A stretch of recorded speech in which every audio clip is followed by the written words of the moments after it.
We're always bothered, aren't we, by the problem of evil.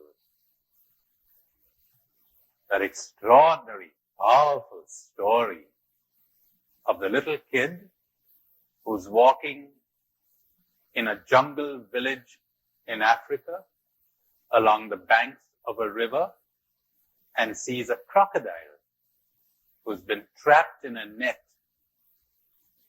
And the crocodile says, "Would you have pity on me and release me? I may look ugly, but it isn't my fault, you know. I was made this way. And whatever my external appearance, I've got a mother's heart. I came out this morning in search of food for my young ones. And I got into this trap." And the boy says, "Aha, if I were to help you out of that trap, you'd kill me. You'd grab me." And the crocodile says, "Do you think I'd do that to my benefactor and liberator?" So the boy was persuaded, and he took the net off, and the crocodile grabbed him. There he was, caught between the jaws of the crocodile, and he says, "So this is what I get for my good action." And the crocodile says, "Well, don't take it personally, son. This is the way the world is. This is the law of life." And the boy says, "This is not the way the world is. This is not the law of life." And the crocodile says, "You want to ask someone?" He says, sees a bird sitting up on a branch, and he says, "Bird, this is what the crocodile says. What have you to say?" The bird says, "The crocodile is right. Look at me. I was coming home one day with food for my fledglings, and imagine my horror as I was coming back to my nest to see a snake crawling up that tree, making straight for my nest. And I was totally helpless while it kept devouring my young ones, one after the other. I kept screaming and shouting, but it was useless. The crocodile is right. This is the law of life. This is the way the world is." "See," said the crocodile, "come, let's go." The boy said, "Well, let me ask someone else." And the crocodile said, "All right, go ahead." There was an old donkey passing by the bank of that river, and he said, "Donkey, this is what the crocodile says. Is the crocodile right?" And the donkey said, "The crocodile is quite right. Look at me. I've worked and slaved for my master all my life, and he barely gave me enough to eat. And now that I'm old and useless, he has turned me loose. And here I am wandering in the jungle, waiting for some wild beast to pounce on me and put an end to my life. The crocodile is right. This is the law of life. This is the way the world is." "See," says the crocodile, "let's go." The boy said, "Give me one chance, one last chance. Let me ask one other being. Look how good I was to you." So the crocodile said, "All right, your last chance." And the boy sees a rabbit passing by, and he says, "Rabbit, is the crocodile right?" The rabbit sits on its haunches and says to the crocodile, "Did you say that to that kid?" And the crocodile said, "Yes, I did." He said, "Wait a minute now. We've got to discuss that." The crocodile said, "Go right ahead." And the rabbit said, "How could we discuss it if you've got that boy in your mouth? Release him. He's got to take part in the discussion too." The crocodile says, "You're a clever one, you are. The moment I release him, he'll run away." And the rabbit said, "I thought you had more sense than that.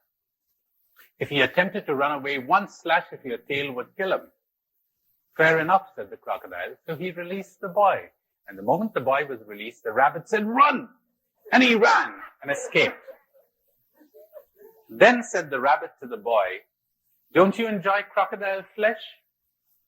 Don't the people in your village, wouldn't they like to have a good meal? You know something? You didn't really release that crocodile.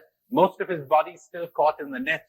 Why don't you go to the village and bring everybody and have a banquet?" So that's exactly what the boy did. He went to the village, called all the men folk. They came with their axes and staves and spears to kill the crocodile.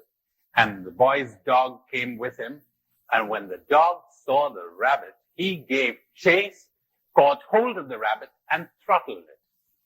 And the boy comes panting on the scene, too late. And as he watches the rabbit die, he says, the crocodile was right. This is the way the world is. This is the law of life.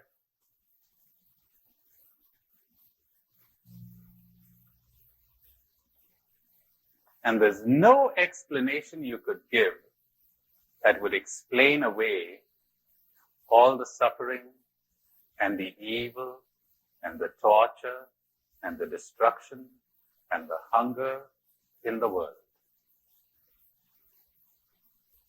You never explain it. You're trying gamely with your formulas, religious and otherwise, but you never explain it. Because life is a mystery, which means your thinking mind cannot make sense out of it. For that, you've got to wake up. And you suddenly realize that reality is not problematic. You are the problem. The scriptures are always hinting at that, but you'll never get it. Because you won't understand a word of what the scriptures are saying till you wake up. Sleeping people read the scriptures and crucify the Messiah on the basis of them. You've got to wake up to make sense out of the scriptures. But you know something? When you do wake up, they make sense. So does reality. But you'd never be able to put it into words. Now, wouldn't you do something? Wouldn't you swing into action? Of course you'd swing into action. But we've got to make sure that you're not swinging into action to get rid of your negative feelings. Am I making sense? Lots of people swing into action and only make things worse, you know, because they're not coming from love. They're coming from negative feelings. They're coming from guilt, from anger, from hate, from a sense of injustice, or whatever. We got to make sure of that first. We've got to make sure of your being before you swing into action. You got to make sure of who you are before we see what you do. And unfortunately, when sleeping people swing into action, they just substitute one cruelty with another, one injustice with another, and so it goes on. Meister Reka, again, says so powerfully, it is not by your actions that you will be saved or awakened, call it any word you want, but by your being. It is not by what you do, but by what you are that you will be judged. Of course.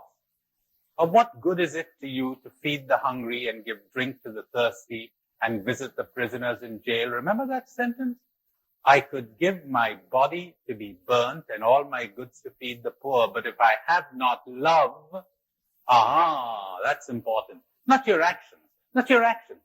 Forget it. It's your being. Then you might get into action, or you might not get into action.